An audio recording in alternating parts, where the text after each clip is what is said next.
Yep. Hey. Thought he was gonna get away with it, didn't he? Yeah, Well, such luck. No? Hey, Bradbury. Give those to Michaela. Okay, thank you.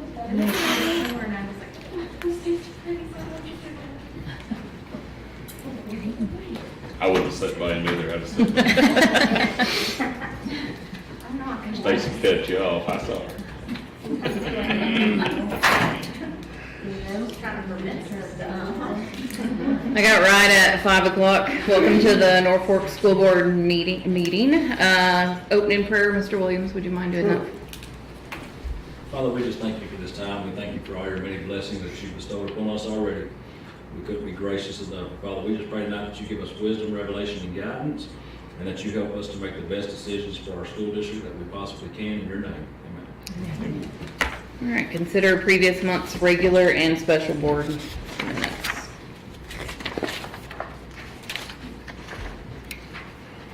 The only thing I had was on the survey discussion is to include staff on that. Students, parents, and community members, and we also had one for staff. Yeah, no, it went out. Yeah. But, I'll get that added. To these minutes. But it did, that's why you probably knew, but it did go out, I just don't know why it didn't get put in here.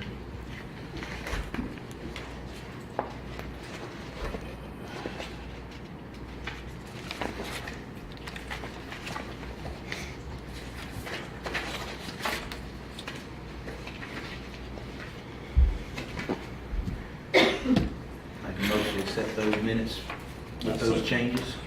I'll second that.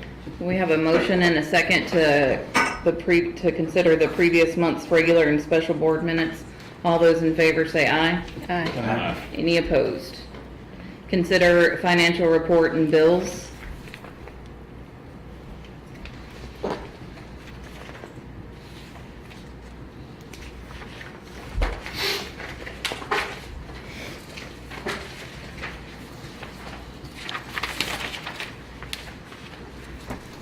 For finance, and it's addresses Norfolk as where we're at. And also got a suggested motion at the end of his presentation. I'll just turn it over to him. Thank you. Appreciate you guys having me. I know we've got one new face on the board this year. The rest of you all have had the pleasure of getting through this information before. So as in years past, we will get through this big 50-page booklet much quicker than it looks like we will. We do get some board training, some credit hours for this. If at any point as I'm going through any of this, y'all have any questions, please let me know. We can, discuss anything in further detail. Part of the credit that we're going to give, we're going to assume that this is a bit of self-study in this book. So I hope that y'all can, take this information, what we don't cover in detail, look through it. If you have any questions, please reach out to me, and we'll get you any answers that you need. Do you need a sign-in sheet or anything for us? I've got some sheets, Okay. and I'll pass those out here in just a second. So just to kind of jump in, we'll dive into this. There's some general information. There's also some specific information for you guys. So section 1 is going to be just general information on what we do as First Security Units. And as your financial advisor, what that means, the services that we provide, et cetera. Kind of the important things that I always like to remind people of is we don't get paid an annual fee. We're not getting paid unless you guys are actively borrowing money and we're helping you with that process. And that's essentially what the first several pages state, just kind of how we help in that process, dealing with all the legal, structure, the state approvals, all those sorts of things in the event that you do want to borrow money for capital projects and those sorts of things. There's a whole list of services that we provide in those instances. Otherwise, There is no fee for us. We hope to just be a resource for you guys and help out in any way we can.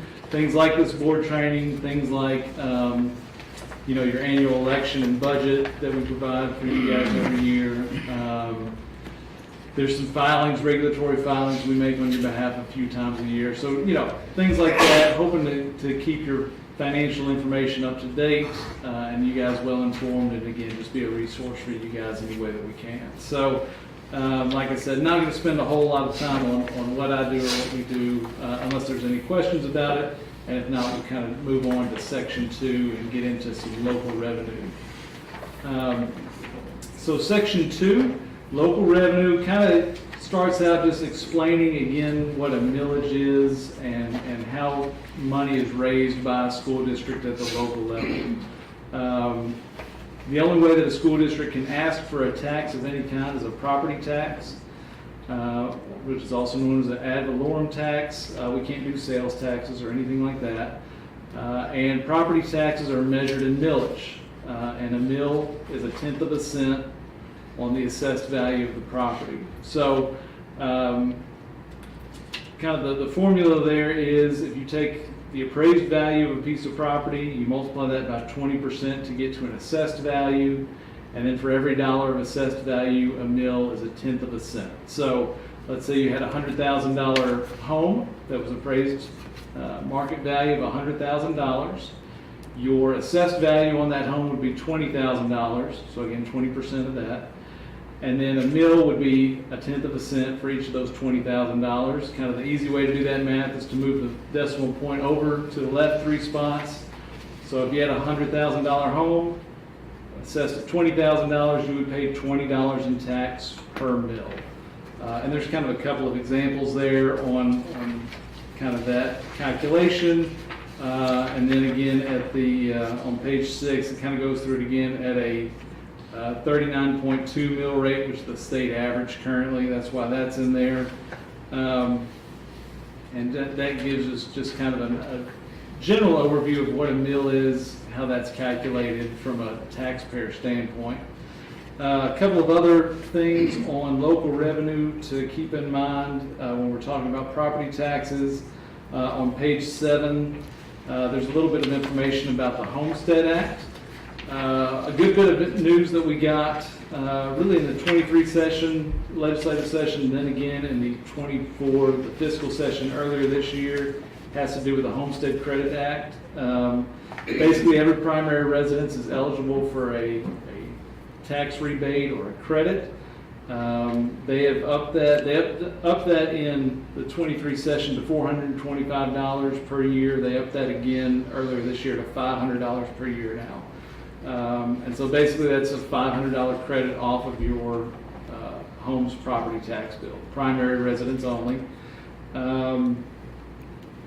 That is funded through a 1/2 cent statewide sales tax. Basically, as that sales tax brings in more and more money, they're able to give a higher and higher credit. So in the time that I've been working with schools, we've seen that go from $300 in increments over the years, now up to $500 per primary residence.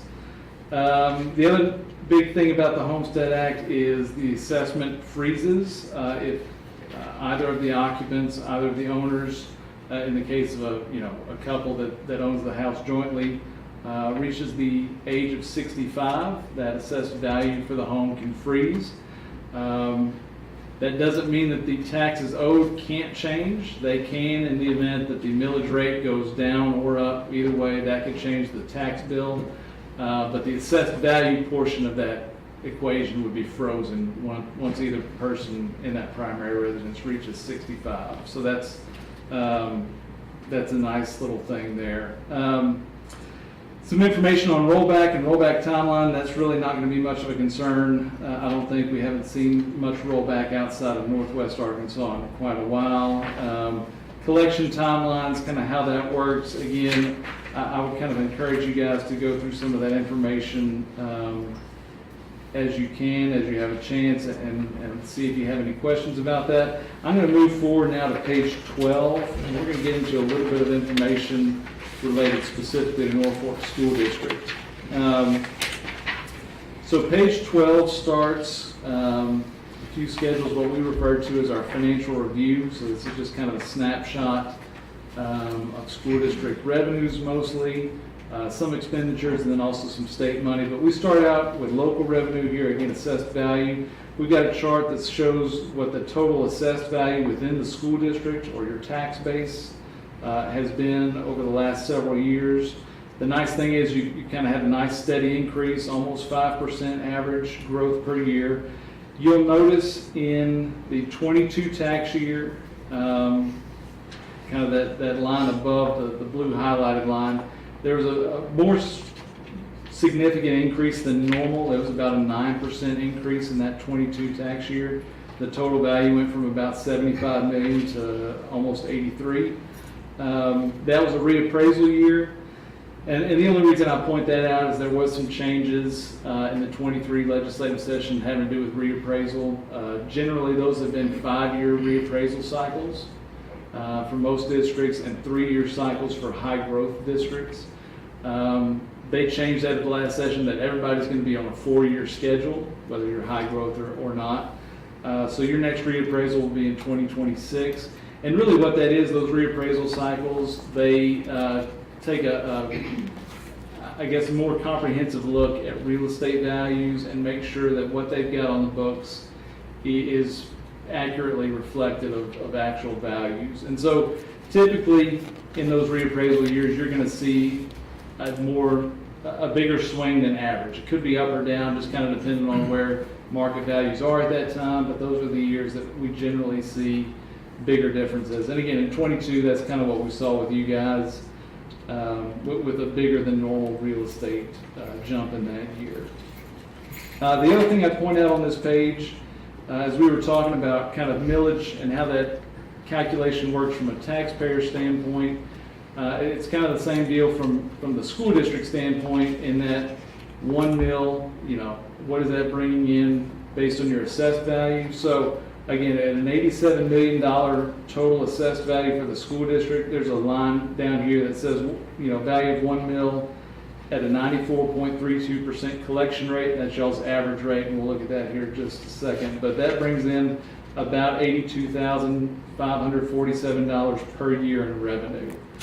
So again, every mil that you guys levy as a tax, that's about what you can expect in revenue coming into the district. So any questions on assessed valuation before we move on? Okay. So the next page, page 13, is Schedule 2. That's our millage chart. So that's kind of the other component of that revenue calculation. Our assessed value is one piece of it. The millage is the other piece. And just a couple things to point out on this page. You guys are at a rate of 37.39 total mills. And you can see that there on the 24-25 line that's highlighted. As I mentioned earlier, state average is 39.2, or technically it's 39.15 as of the last election in 23. So you guys are below state average in that regard, almost 2 full mills below state average. I think that's always a great place to be. It's much easier to be at a lower than average millage rate than a higher. I would point out just a couple other things. Your M&O rate is at 30.0. That's maintenance and operation M&O. The state requires you to have at least 25 M&O mills. Everybody in the state has to have at least 25 M&O mills. You have slightly higher than that at 30. Those mills, again, maintenance and operation means that it can really only be used for maintenance and operation. You can't pledge any of the revenue from those 30 mills to a capital project. You can't pledge it to debt. It has to be used for maintenance and operation of the schools. The remaining 7.39 mills are debt mills. The thing that's a little different about a debt mill from an M&O, one, it can be used for debt. It's right there in the name, of debt mill. The other thing is if you follow this chart down, there's a line below the 49-50 school year, and you'll see at that point 7.39 debt mills become 0 debt mills. So an M&O mill is on the books until you as a school board go to the county and say, we want to put on the ballot that we're changing our M&O millage rate. Until that happens, that 30 M&O mills is gonna be levied every year. A debt mill is a little bit different because a debt mill has to be tied to a bond issue. And your current bond issue runs out in 2050, in the 2049, 2050 school year. So if we do nothing between now and then, and I know that's, 26 years down the road, we're probably not really planning that far in advance right now. But just for information, if nothing happens between now and then, the bonds pay off as scheduled. At that point, those 7.39 debt mills go away. All right, and we would drop down to just the 30.0 M&O mills. And we'll talk more about that here in just a second, but that's one thing to keep in mind anytime we're talking about debt mills and the revenue that produces. So, any questions on millage rate, anything like that? Keep going, okay?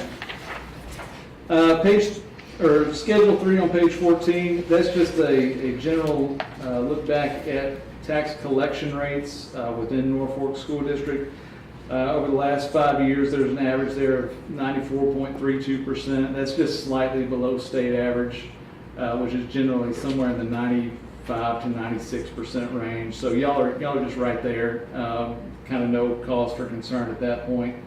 The state aid column on the far right-hand side, I would point out, on your first 25 M&O mills, the state guarantees that you're going to collect 98%. That's part of their per student funding formula.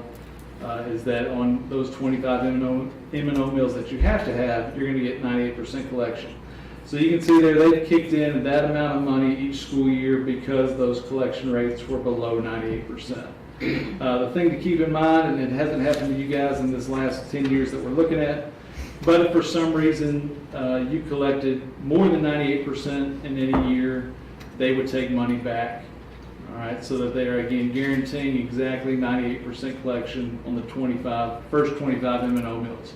Your additional 5 M&O mills to get you to 30, there's no guarantee, you just sort of collect what you collect. Same as on your 7.39 debt mills. Whatever you get is what you get. So that's why when we're looking back at that number on Schedule 1 of what we would project a mill to bring in revenue-wise, we use that average collection and not 98% or anything like that. So that is collections. Questions on there? We'll keep moving. All right. Schedule 4 is just a look at your outstanding bonded debt payments. So there, you guys have one bond issue. It was issued in April of 2020. That's what that bond date is up at the top. Original amount was $1,425,000, and the interest rate we got on that was 2.54%. Those next 3 lines is how much of that bond is still outstanding as of June 30 of 23, 24, and 25. So currently, there's $1,315,000 still outstanding. And then below that is our payment for every year on that bond issue. So that all, is great. The thing I love about that is that 2.54% rate. If we were to put that, a similar bond out for bid right now, it'd be somewhere in the 4 to 4.5% range. So, significantly higher rate. I would imagine that we're not going to see a rate below what you've got for a long time. So, one of the things we always are looking at is things like refinancing opportunities, ways to save money there.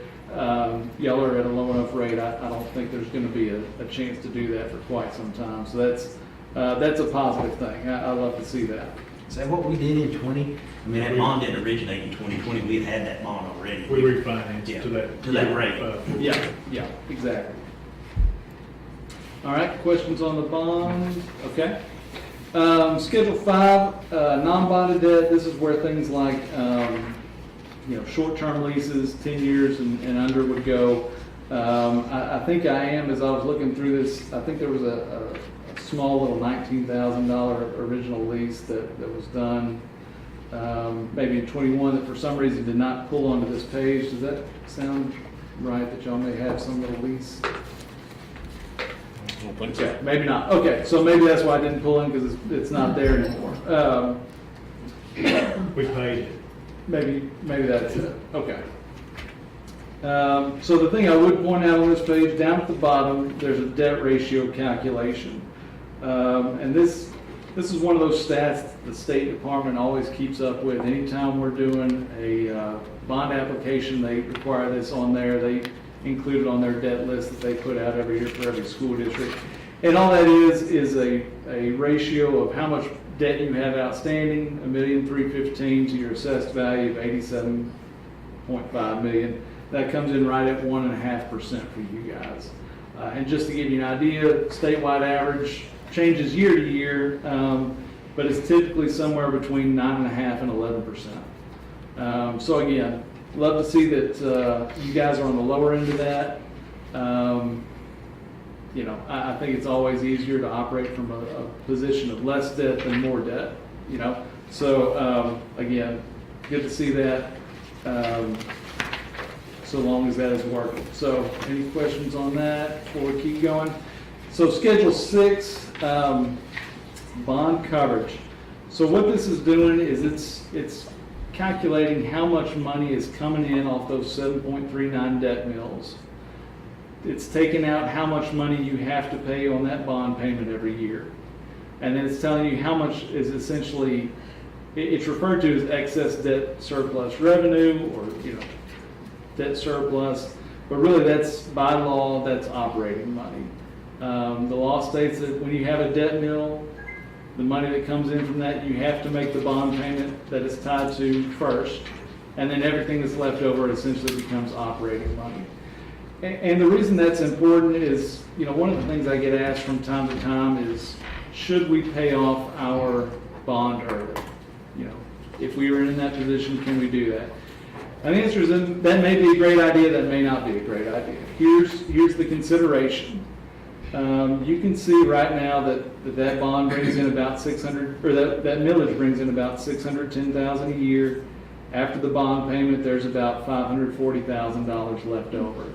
That's really money that you're using to operate the school district. If we were to pay that bond off, you know, somebody hits the $1 million lottery and says, hey, let's give it to the school to pay that bond off. And those debt mills drop away, remember, when that bond is paid off. Then that means if we don't kind of come up with a way to recapture that revenue, that $540,000 goes away at the same time. So again, that's not anything that's scheduled to happen for 26 years. So that's not something that we have to really worry about in the meantime, unless you get to a financial point where you're like, we could theoretically pay off that bond early. Because just because this is scheduled to pay off in 2050, it's at a point you can pay it off, you know, if you have the money. You know, in today's interest rate environment, it'd be kind of almost silly to consider hey, we're going to take our money that we can get, you know, 5% on a CD and pay off a 2.5%, you know, interest rate. That wouldn't make a lot of sense. As that interest rate environment changes in the coming years, you know, that's something that may be worth looking at, something to keep in mind. But again, debt mills and those revenues are tied to that bond issue, so it's there as long as that bond issue is there. And then, of course, in order to do anything different, from an extension standpoint, you'd always have to get voter approval. That's not something the board can do on its own. All right, any questions on any of that, local revenue? We're going to keep moving on. All right. So Section 3 is a great reference section when it comes to our current funding formula, some of, you know, how those major categories are figured, or how much they are in each of those amounts. Again, I'm not going to go through those in detail. Let's move on to Schedule 4 and look at some actual numbers for you guys for each of those major categories. So what schedule, or what this funding schedule is on page 24, it's the state aid notices that come out multiple times a year. We update that. We kind of put it in this column format so we can look at year-to-year comparisons and really see how things are changing. And again, there's a lot of information on this page. We could spend, you know, a good bit of time going over each of these figures and really drilling down into all that. I'm not going to do all that. I'm going to try to just hit some highlights here and move on. But, you know, as you know, currently, you're funded on the majority of the funding is on a per student basis. So line one there kind of shows our students that we're being funded on for each of these years.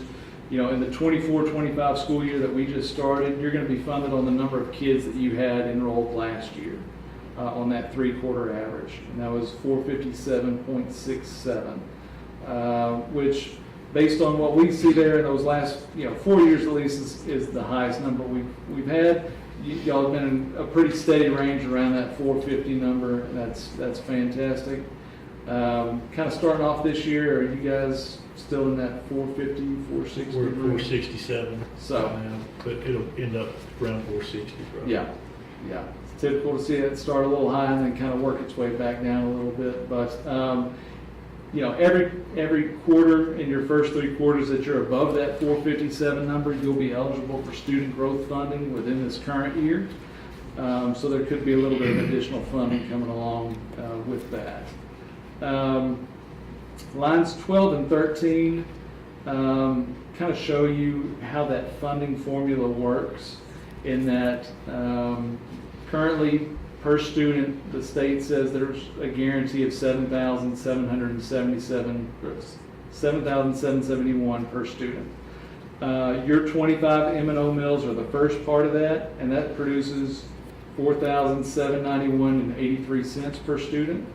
And so the state is kicking in $2,979.17 per student to make sure we've got that 7,771 minimum starting point. Another big category for you guys is Enhanced Student Achievement, or ESA funding. That's kind of in that lines 18 to 22 section. The thing that I would point out there, you can see in the 22-23 year, y'all were funded at a 75.62% rate, which was about $373,000.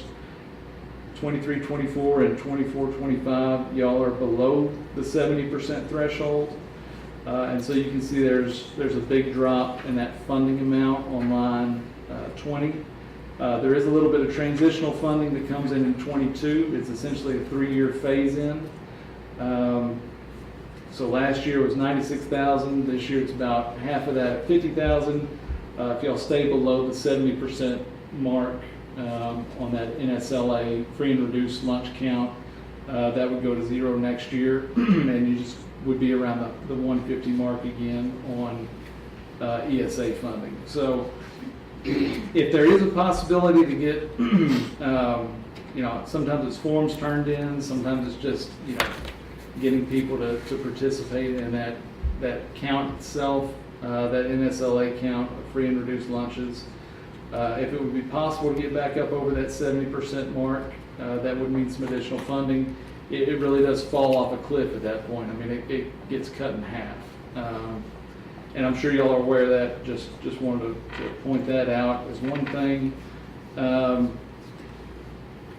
Overall, and again, if y'all have questions on any of these categories, please feel free to ask, but I know I don't want to take up too much of y'all's time. Overall, bottom line, if we get down to the bottom, y'all are expected to have about $137,000 more in funding for 24-25 than what you had in 23-24.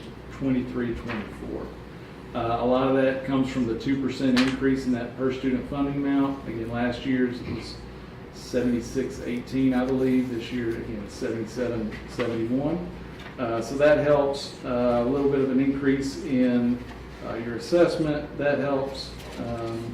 So it all makes a difference. So about $137,000 more dollars that we can project right now. And again, if we stay above that 457 number, every kid above that will be some additional student growth funding during the year. So that number could get even better. The one thing this schedule doesn't take into account, though, is expenses. I know expenses go up every year, inflation, insurance, all those kind of things. So just to say there's $137,000 more dollars doesn't mean that that's really free money, free money. There could be some expenses that have already kind of cut into that, so to speak. The other thing I would point out on this funding sheet, this may change drastically in our next legislative session. There is a new model, a new funding model that's being proposed. I don't know if Representative Cozart's come up here to y'all's co-op yet and done one of those I've seen it, but it's sessions. not here. It's interesting. Most schools come out ahead on this proposed funding matrix that they're coming up with. Not everybody does, but most seem to, which makes me wonder how much traction it'll actually get once the legislature starts next year. It will be something to keep in mind and keep an eye on. It would be a fairly drastic change from what they've got here. Essentially, the model is trying to figure out a way to account for how much dollars school needs for each individual student. So you start with a smaller base per student, but then add on, if there's academic needs or economic needs, those kind of things, and trying to better calculate each individual student and a funding factor for them. So it will be interesting. It's an interesting idea. We'll see how it turns out in the legislature, though. So, any questions on the funding formula? Like I said, lots of information on there, but I'm going to kind of keep moving quickly unless there's some questions on that. All right. Next page, page 25, sources and uses of revenue. This is essentially what's known as the legal ending balance for the school district. And I'm getting to the point on this page where we're about to be out of date as you're closing out the 23-24 school year. I know we have till September 1st or September 15th, whatever it is, to finalize that year. So we're nearing the end of this being kind of a year-old information, but essentially what your legal balance is the operating fund balance. It's Fund 1, 2, and 4. Teacher salary fund, operating fund, and debt service fund. Teacher salary fund and debt service are typically zeroed out at the end of the year, so it's really your operating fund balance. You guys have stayed really consistent on that number. We can see that in the 22-23 ending balance was, targeted at a very intentional $600,000 even. I believe again in 24 we're going to stay right at that number. 601. 601, and so and be able to transfer a little bit of money into the building fund. So that's kind of exactly where you want to be. A real consistent number, a little bit in the building fund every year. That's kind of a great thing to see. That number is something legislatively that gets looked at from time to time. But several years ago, there was a law passed about not allowing that balance to get too high. But you guys are obviously well within the threshold. You keep an eye on that. So nothing of concern there on that page at all from my perspective. So any questions before we keep rolling on? All right. Sections 5 and 6, I would encourage you guys to read through, again, at your leisure. 5 has to do with bond issues, 6 has to do with non-bonded debt issues, kind of what they are, some general information about that. If we were looking at a bunch of different financing options for capital projects, we would probably spend some more time on that than we're going to tonight. As it is, I'm just going to say that's there for your reference. Getting into section 7, there's a little bit of a recap on that on page 34. Page 35 has to do with election dates for 2025. When those are going to be, when we have to publish our budget and get those sorts of things in there. Page 36, again, value of a mill, if you wanted to pledge that for debt, what that would look like. I will stop at page 37 real quick and just point this page out. Partnership program.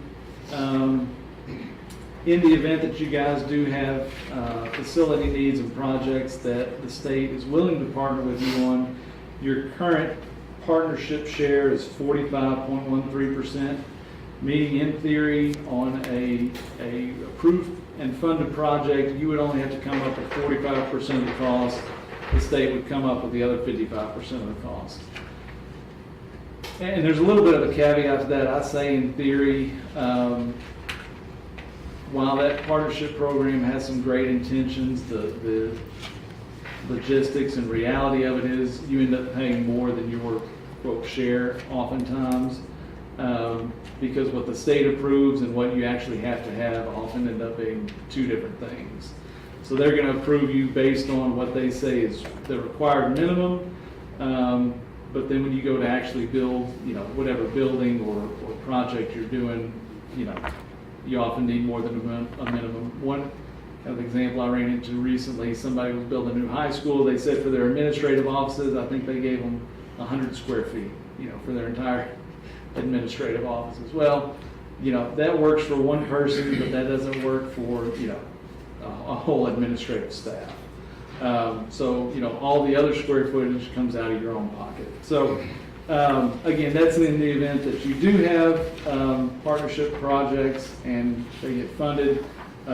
Just a word of note that sometimes it doesn't end up being quite as well funded as they should be. And then Section 8 is, again, just general information. I think those are great things to read through about collateralizing school deposits, timelines of events for bond issues and things. But I'm not going to, get into that unless we want to talk about specifics on any of those. So with that, I'm going to kind of wrap up that part of the presentation, unless you guys have any questions. I know we kind of go through this, same information, just updated every year. And I know, Stephanie, you're new, so hopefully that wasn't too awful to hear for Not the too first bad. time. But yeah, any questions on any of that before we pass out some things here for you guys to sign? All right. Let me pass these out. Where's the pins already?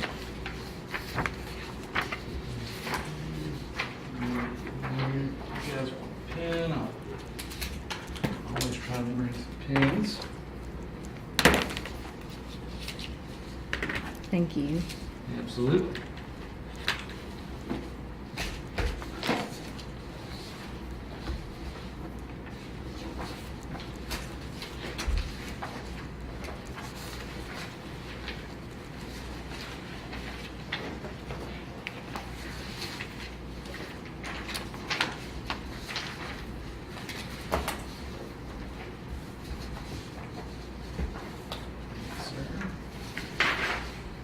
Thank you.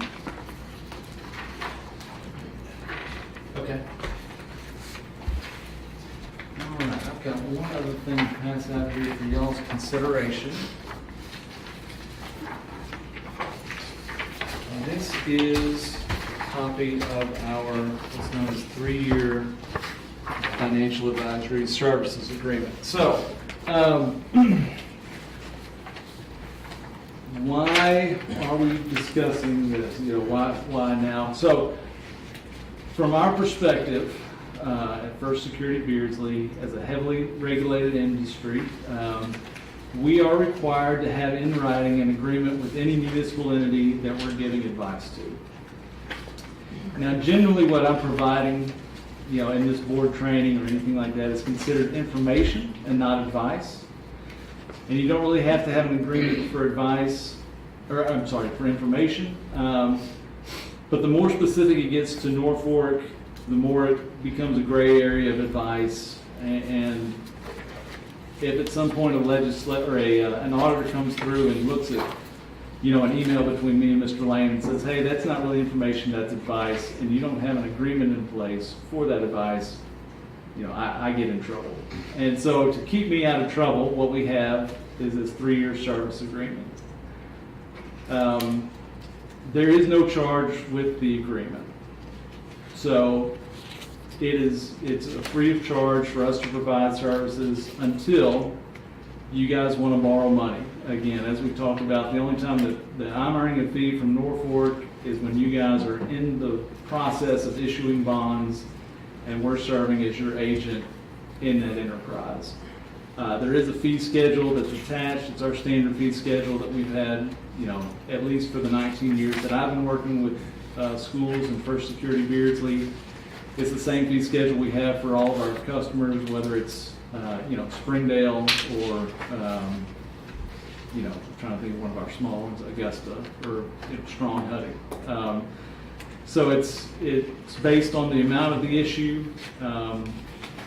Obviously, the less that you issue in a bond deal, the less the fee would be. But the important thing again is there is no charge for sort of this kind of annual information and upkeep. This is just something we sort of need as our protection for the regulators' point of view. So if you guys have any questions on that, I'd be happy to answer those. There is a motion if you guys want to go ahead and take action on that. I've got a copy here to sign, and we can do that. If it's something you want to consider, then I understand that as well. Again, it's for a term of 3 years. There is an automatic renewal in there. Again, reason being, we don't ever want to get caught in a spot where we are providing information that somebody comes back and says, hey, that crosses the threshold into advice or recommendation, and that's not covered by your agreement because it expired yesterday. So we do have an automatic renewal. My philosophy on that is always to come back to the board before that 3-year period ends, put the contract back in front of you guys and say, is this something you guys want to continue with? And we've had, obviously, a great success of people continuing that service. From a credential standpoint, if you guys are interested, we do represent, 128 out of the 234 school districts in the state. Very happy to serve most of the school districts here in the state of Arkansas. Very proud of the work that we do. And I hope to continue to serve in Norfolk schools for a long time to come. So with that, I will answer any questions y'all have, and otherwise, I'll leave it up to you. Obviously, I want to recommend this. This is just a re-up where we've been. And it's time for this to happen again, so. I'll make that motion. We have a motion and a second to employ First Security Beardsley as a financial advisor for a period of 3 years. All those in favor say aye. Aye. Any opposed? All right. Appreciate y'all. If I could just grab the president and secretary's signature.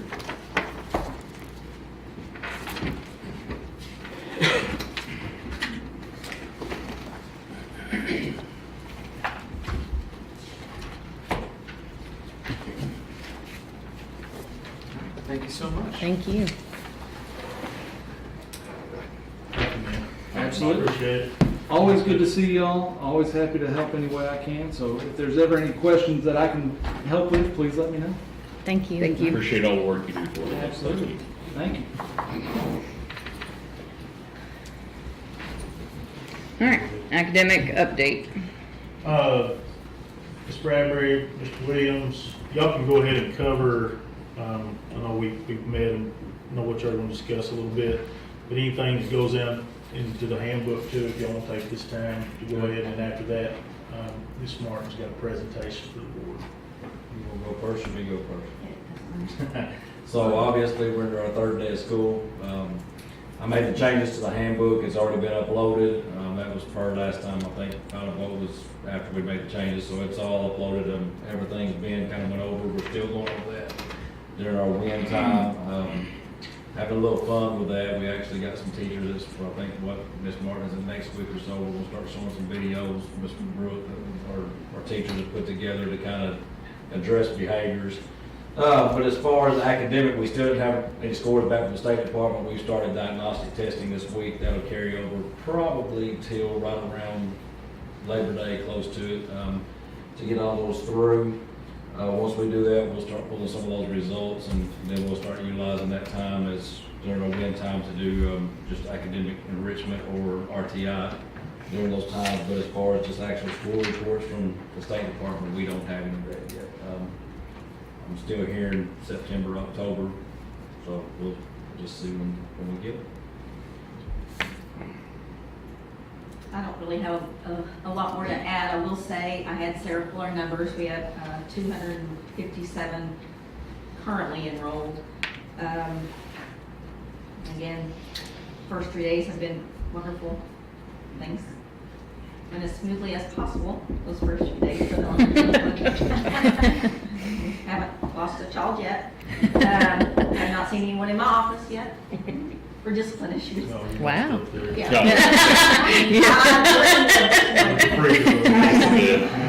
Tomorrow morning. But like Mr. Williams, we have been these first few days going over a lot of our behavior expectations. That's really, we had a training retreat conference with teachers and paras right before school started, and that was kind of our focus. Basically, I mean, it covered a lot of things: wellness of students and staff, trauma-informed classrooms, which kind of leads into behaviors, creating behavior expectations, positive behavior support. And so that's really our focus, both at the elementary and the high school. Attendance is important for us also, but right now our focus is behavior and behavior expectations. And we've already got some of that in play, giving out tickets for recognizing students who are adhering to our behavior matrix and rewarding those, weekly. So, Which carries over into the, we told y'all that we would talk about our attendance policy and reward and all that. We've talked now a couple of different times since our last regular board meeting. Y'all correct me or add to this if I forget anything or don't explain something right. We're going to use Thrive for basically it's going to be, they're going to be rewarded attendance-wise more often, almost weekly, I would say. There'll still be some quarterly rewards there, but as far as it being the same, and it's not because we want to get away, we told y'all we want to change. The gift card thing worked, but it was kind of a headache, but really it wasn't per se planned, but this Thrive has actually made a change for us to be able to reward attendance on a more frequent basis, even in the 9 weeks. And we still want to we want to do the grand prize still for kids that don't miss a minute, other than if it's school activity related, school trip, that sort of thing. Same rules as last year. At the end of the year this year, we want to purchase Chromebooks for perfect attendance. So really, Thrive is going to take care of awards throughout the year. They can be more specific about how that works if you got any questions. And the grand prize for perfect attendance would be, maybe next year we go back to that. We want to keep it different because I suspect some of the same people that got rewarded with that will get it again. There's over 40 kids, so we want to do something different for them. So we think that'll be motivation. So that's our update on that. We told y'all we'd get back with you on that. If y'all have any questions on more of the specifics throughout the year, they can answer that better than me, but they've got a plan, and it sounds good, and it all goes along with this investment we've made into behavior and the training that everyone went through. So, y'all have anything you want to add to that? No, it's like I say, basically it's going to be not just an attendance incentive, but they're going to get incentivized pretty much weekly and quarterly. There's a committee that kind of got together and put some ideas and kind of what we want that to look like. And like I said, it's new. We're going to try it and see how it progresses. But we do foresee advertising more rewards on a weekly basis. Does that sound right, Ms. Martin? Am I wording that right? yes. We foresee advertising more kids weekly and then doing something at the end of every month. And that, like I said, that committee's met multiple times. They've talked about different kind of ways that we're going to do. And most of it's nothing elaborate, but it's enough that it will keep kids' attention, to keep students' attention. Any questions about any of that? Okay. That knocks out handbook consideration. Gotcha. So the GMAC. I do have a update that I asked for from the architect and for the company. And I printed this out, I believe this was on the 14th, they sent it to me on the 14th. The ship date on the sock ducts was July 14th. Cushman Climate Control tells me they should be done with the inside by the end of September. The ship date on the outside units is scheduled for October 28th, 2024. The ship date on the barred unit is September 9th, 2024. Assuming everything gets shipped and arrives without any problems, we're projecting to be completed by the end of 2024. Bear in mind that Thanksgiving and Christmas as time frames will cause a little delay at worst mid-January. This is my best estimate. We will work diligently to see we are done within this time frame. Gerald Providence. So they're moving, doing well, I think. So if you don't have any questions of that, I'm just going to try to get that every month now to, well, hopefully we don't have very many months in that way, but we're getting there. And I know. Oh, I'm sorry. Let me just go ahead and do this real quick and let you be the grand finale here. Oh, That's last. I have the snow routes here. We do have snow routes in place. I'm just going to leave these here. If y'all want a copy of them, I'll get you a copy of them. But I just wanted to let you know that this is for each bus. So, and we'll get that out. Are they different than they have been in the past? But we haven't really had anything on paper. Nothing Not paper, anything just solid. driver's restrictions is what it was before. Yeah, but Levi spent a lot of time on it with the bus drivers, and there's an action, this is for each bus route. Gotcha. So we'll make those known, and like I said, if you want a copy of it, just let me know, or we can do it tonight before you leave, or whatever, but Whatever. we have those. Okay? Miss Martin, Real good. sorry. All right, so before I resigned as LEA, I reached out to Mr. Lane about a dedicated space for our therapy providers. I'll kind of talk about, you guys may know this, you may not, I don't know, but, so we are legally obligated to provide physical, occupational, and speech therapy for our students with IEPs. We contract with companies, we have a different company for each service. And it's only academic services, so like if a student breaks an arm, it's not that kind of PT. It's only PT that affects them academically. We currently have the providers in a space at the high school. So our therapy providers are walking across the road to the elementary to get kids, back over to do therapy, then back over, taking them back to class. We have more students in the elementary, obviously, that get these services than are in high school. The majority of them are in elementary. There's just no space at the elementary for them. So I reached out to him. I kind of, being LEA, I was kind of made more aware of budgets and funds and, you know, maybe where we could pull the money from to get a dedicated spot. We talked, I think, in March. He said, yeah, let's start checking. So I diligently looked at places, lots of different portable building places. We looked at modular classrooms, which were crazy expensive. We looked at unfinished buildings. Most of what you have in there are unfinished. So we would have had those delivered here, then we would have had to find someone to do the electricity.